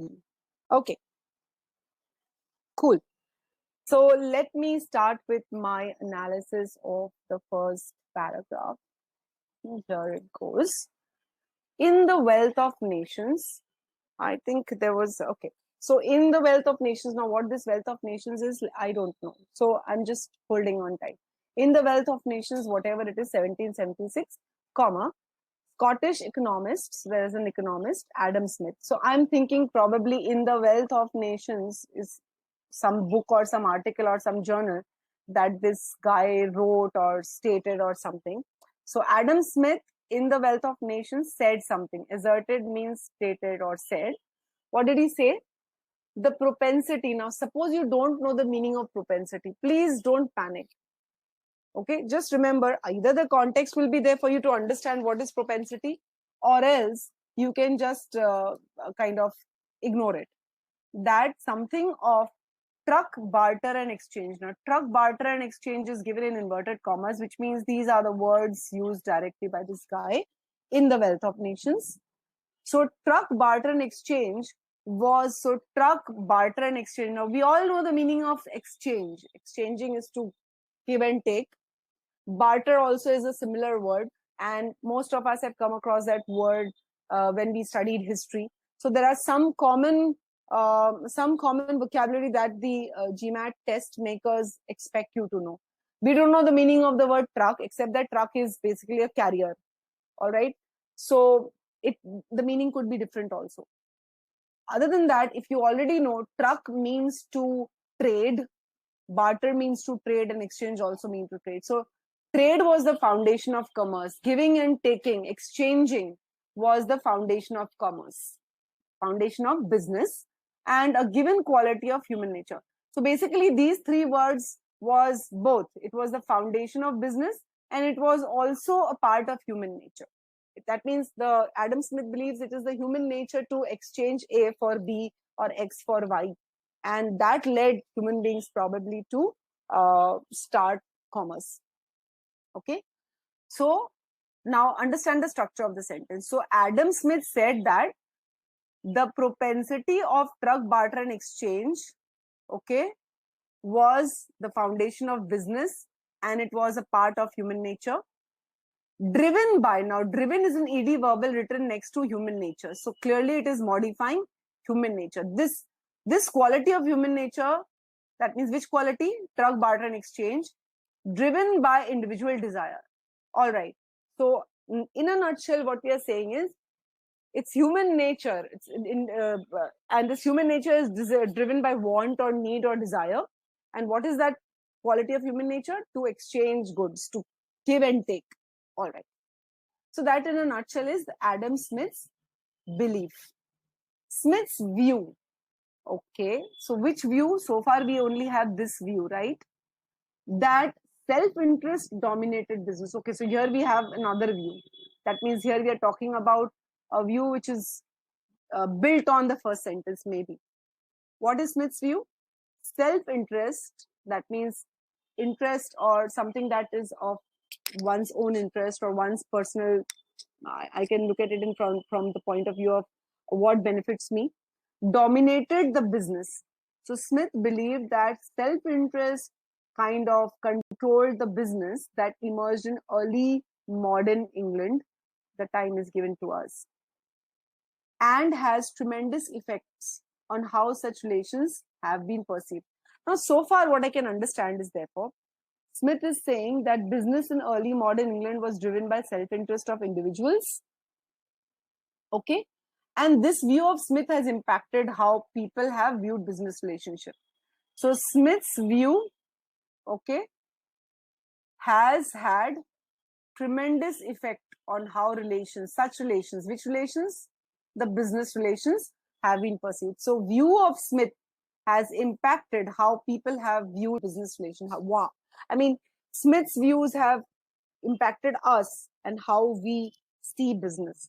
Today, it is typically assumed, for instance, so the author is telling us how the Smith's view has impacted the general view. Today, it is typically believed, for instance, that development of business relations weakened the spirit of cooperation. that characterize village communities. Okay, so general view about business is business has destroyed cooperation. Which cooperation? That characterize village communities, that was a part of village communities, and this cooperation encouraged a spirit of individualism, self-betterment. All right. Okay, so that means individualism is related to business relations, and this individualism weakened the spirit of cooperation. Okay, so what I have is the example of Smith's view. The example is being given to show us the impact of Smith's view. What is the impact? The belief now is business relations have discouraged cooperation, and business relations have given rise to self-interest. That is against community interest. So in a nutshell, Smith's views have colored the beliefs of people, or they have kind of made the people believe something negative about business. People believe that they means businesses. My bad, I should have written it. Businesses generate businesses give birth to self-interest and break up communities. That's the summary of this paragraph. And then let's move to the second paragraph. Okay, I'm going to just show you the summary here. It starts off with a however. So clearly the author disagrees with whatever Smith has to say. Such a view fails to account for the language that people in modern England used to articulate their understanding of business relation. So here the author is saying that the author's opinion is Adam Smith's belief overlooks the use of language of trust and credit in business relation. All right. The language that they use stressed credit, stressed trust, obligation, contracts. It did not stress self-interest. Okay. And then the author says most of the business transactions were conducted on credit. People believed in promises, believed in keeping promises. Okay. Individual profit and solvency were important. All right. It's not that profit was not important, individuality was not important, but the author says that this entire paragraph is about the author's words. But the author said that neither profit nor solvency could be achieved without trust and direct cooperation of one's neighbors.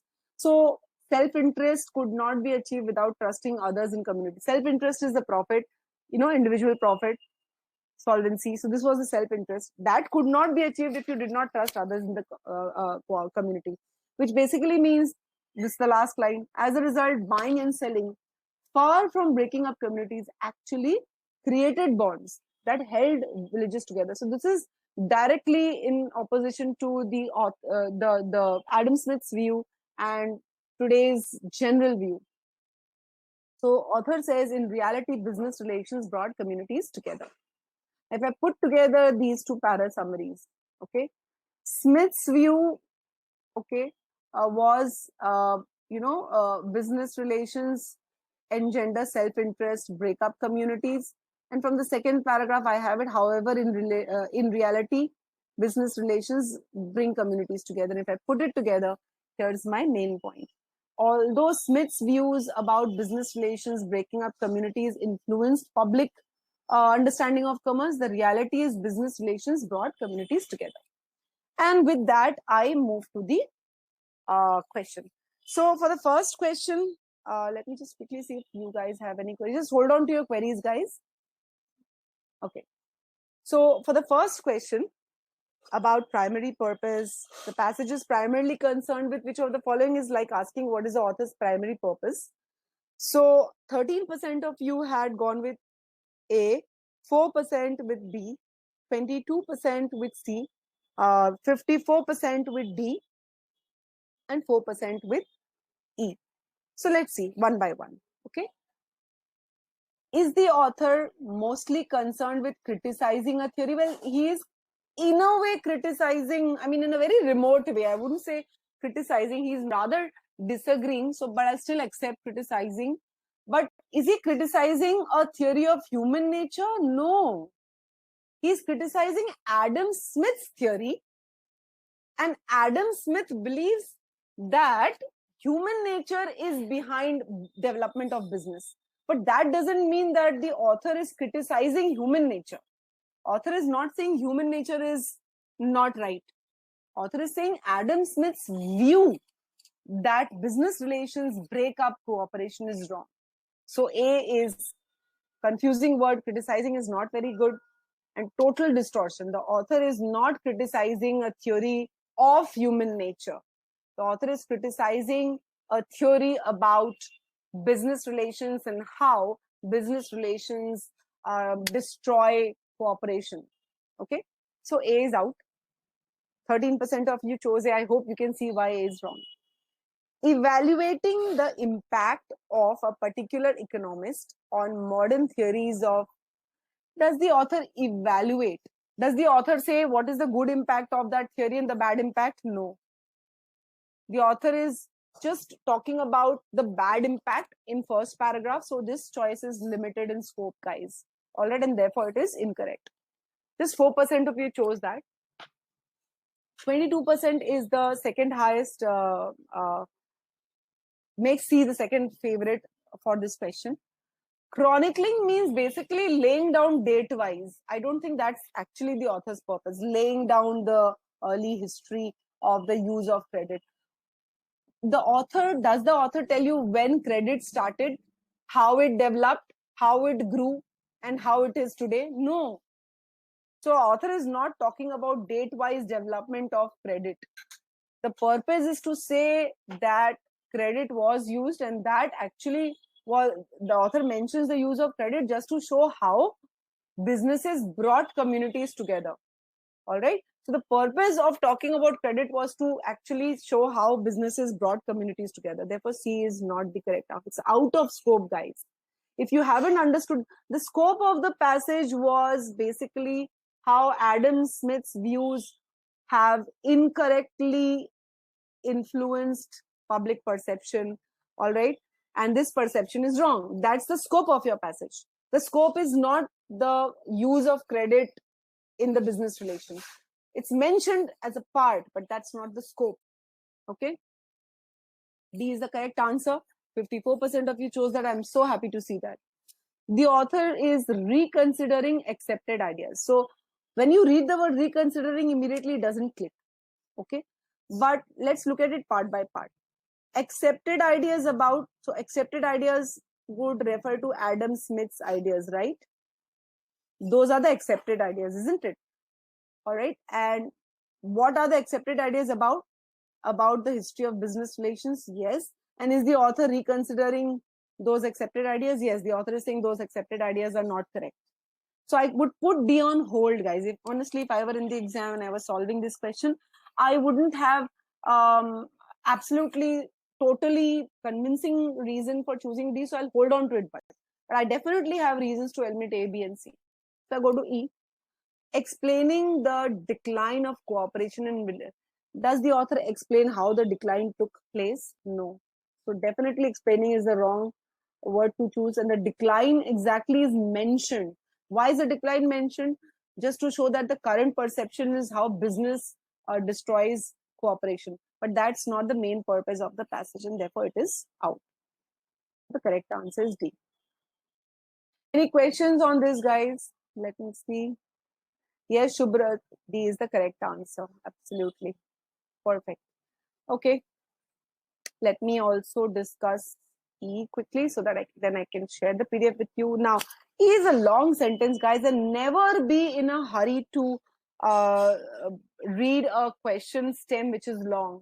You will find that you will inevitably, you might make mistakes on that. And I think that is what has happened on this question also. Okay, a lot of you have marked the wrong answer. The question is, it can be inferred that the author of the passage believes, okay, that economic historians, now in the passage, the only person that we have related to economics is economist Adam Smith. But we can say that, today it is assumed, who will be assuming this? The other economists, general public. So we can hold on to this. So the author is saying, author of the passage believes that economic historians whose views have been influenced by Adam Smith. So clearly we're talking about whoever it is who is assuming this whole thing, have failed to examine which of the following. Such a view. So this view talks about this, and that has failed to account for the language that people used to articulate the understanding of business. All right. So this is my pre-thinking. This is what the author believes about the people who are influenced by Adam Smith's views. Let's see. Does the author believe that the economic historians have failed to examine the power of business relations? Here, does the author think that economic historians have failed to examine the power of business relations? No. He says they have failed to account for the language people used. And definitely it's not about shaping moral values and beliefs. 22% of you chose that, guys. Okay. So they have failed to examine the power of business relations, yes. But how have they failed to understand the power of business relations? They have failed to understand the power that business relations have brought people closer. Okay. The purpose of business relations is not to shape moral values and beliefs. The purpose of business relation is to bring people together in terms of cooperation. All right. So the A is a distortion on that part and therefore is not the correct answer. Economic historians. So does the author believe that the economic historians have failed to examine the significance of human nature? No. In shaping economic developments and social structure? Definitely not. Just 4% of you have chosen that. That's incorrect. C, another 22%. The importance of village communities. Have the economic historians failed to examine the importance? See, twisted words, familiar words, but twisting it out of shape. You should read the question stem related to the answer choice and read. So what we are really saying is the author believes that the economic historians have failed to understand the importance of village communities. No, that's out of scope. It's got nothing to do with the importance of village communities in determining economic well-being. Okay, D. The economic historians have failed to examine the consequence of individual communities. Where does, so this is not even there in the passage anywhere, totally out of scope. 9% of you chose that. Is the correct answer. 40% of you chose that. The author believes the economic historians have failed to examine the actual language used by people to refer to their business dealings, used to articulate the understanding of business. See, again, I'm saying you're looking for the same words. Don't. Inference is about rephrasing, rewording what is given in the passage as well. So look for that. All right, guys. Any queries? Yes, Arpit, we can dump T because country's economy has not been mentioned anywhere in the passage. But I would again, so this is one place where you can dump, but be careful when you're just dumping based on words. It's a little dangerous to do that. Look at the entirety of the answer choice before you dump it. All right. So Anubhav is asking how he is right. Now, Anubhav, refer to the first sentence of the second paragraph. The author says such a view. However, such a view. Which view? The view of the people who are influenced by Adam Smith. Okay. So the view of those people fails to account means those people fail to account. What do they fail to account? The language that people in modern England use to articulate the understanding of business relations means the language the people use to refer to the business dealings, what they thought business meant. So the language people used to refer to the business dealings or their understanding of business, that language is ignored by people who are influenced by Adam Smith's view. And that is what choice E says, okay? So Abhishek, I'm so sorry if I scared you. What I meant was 22% chose A, which is incorrect. 22% chose C, which is incorrect. That makes about 44% of you chose the wrong answer. I was just trying to be a little uppity, you know, I'm trying to scare you. So I'm so sorry if I really scared you. But I want you guys to realize, each of you, that what was going on in your mind when you were rejecting the correct answer. How did you analyze it? Did you analyze it correctly? What was the reason you did not mark E?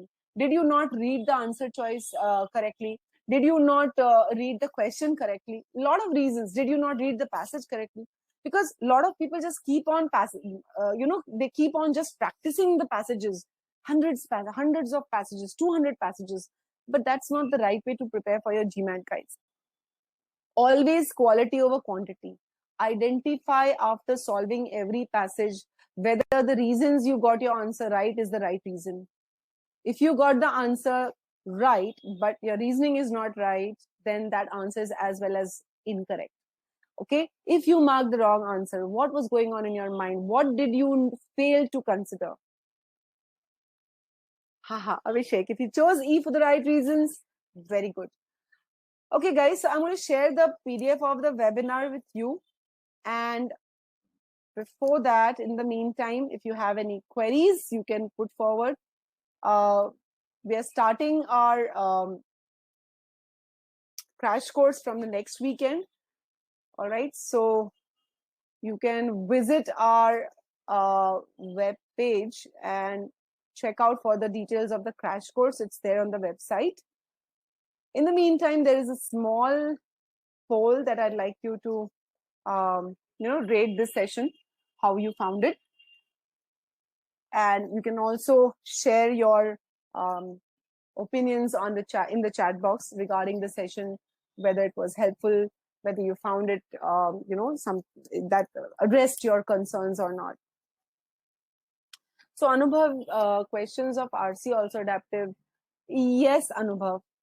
Let's say you get an RC and the first question of the RC is a 700 level RC and you get the question wrong. If you get that question wrong, high chances the next question on the same RC will be a slightly easier question. And if you get 2 questions wrong consecutively for RC, the third is an easier one even, and your score falls very badly. All right. So yes, the RC questions are also adaptive. You're most welcome, Vartika, Shubhra, Sharvani, Priscilla. I'm so glad it helped you guys.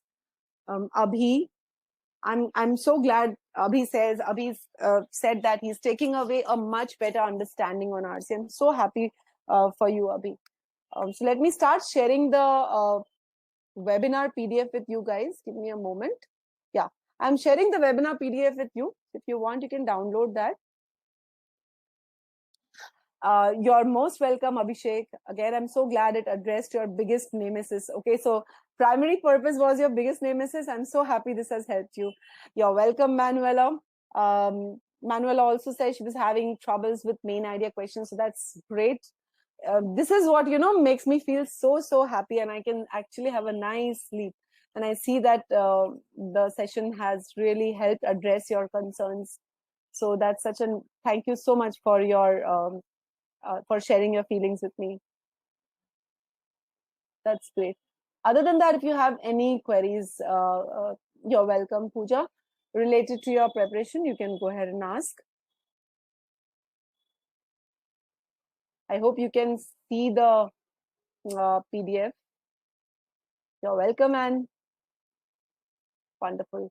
It's great to have such a wonderful audience. I mean, for me, this interaction is the best part of my work.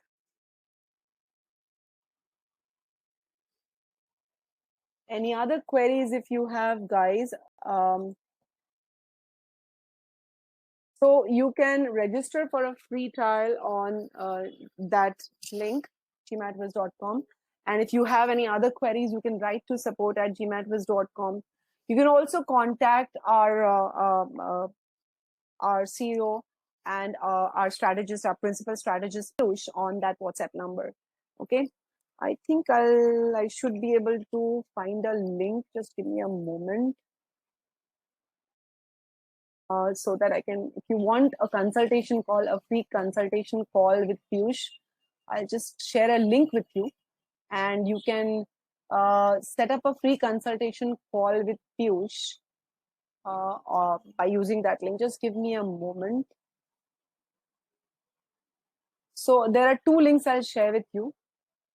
One is a free trial link, guys. Okay. So that's the link for free trial. All right. And then I'll also share the link for free consultation that you can set up with Piyush.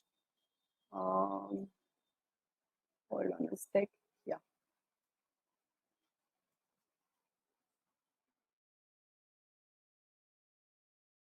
So that's the link. Calendly.com is a link on which you can set up a free consultation call with Piyush. So Annie, the link for PDF is not there. If you look at the left hand side of your chat box, you'll see there is a icon on files. Just click on that icon and you'll see that the PDF, the webinar session, the webinar PDF is being shared and you can download from there. Thank you so much, Aditya. You're welcome. Yes, you can practice this on your own and improve your RC a lot. You can do that, yes.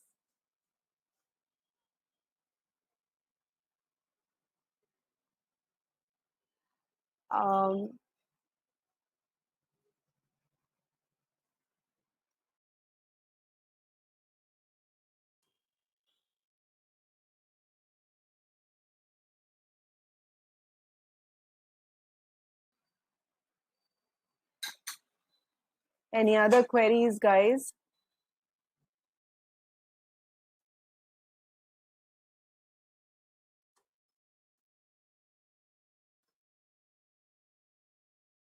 Any other queries, guys? Thank you, Julia, for asking. Annie, I hope you've got the PDF.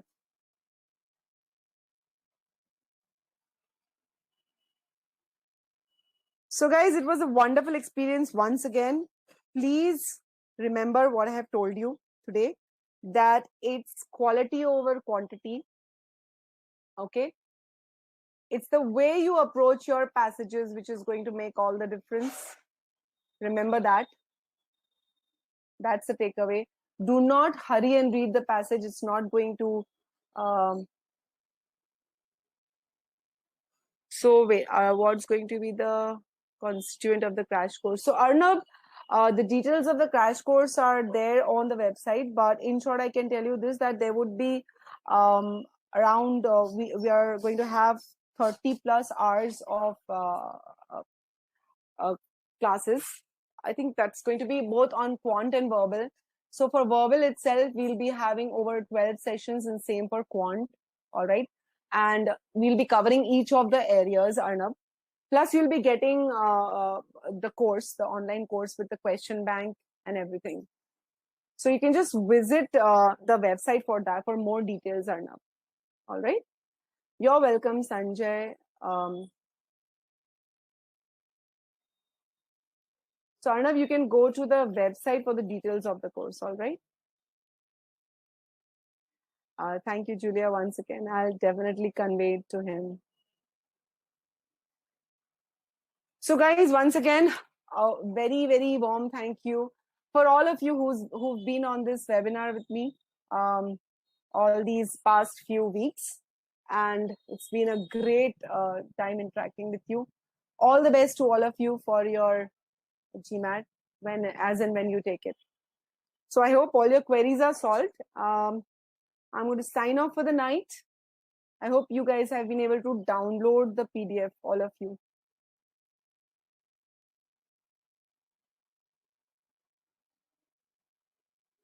So Pooja, the webinars on CR are over. We conducted them. You'll have to wait till we start the series of this webinar series again, but that won't be for at least the next 2 weeks. Maybe after that we'll be resuming. So you can kind of keep a lookout for the intimation on GMAT Wiz. We usually advertise on GMAT Club whenever we are starting or whenever we are running the webinar series. So you can regularly visit GMAT Club for the update.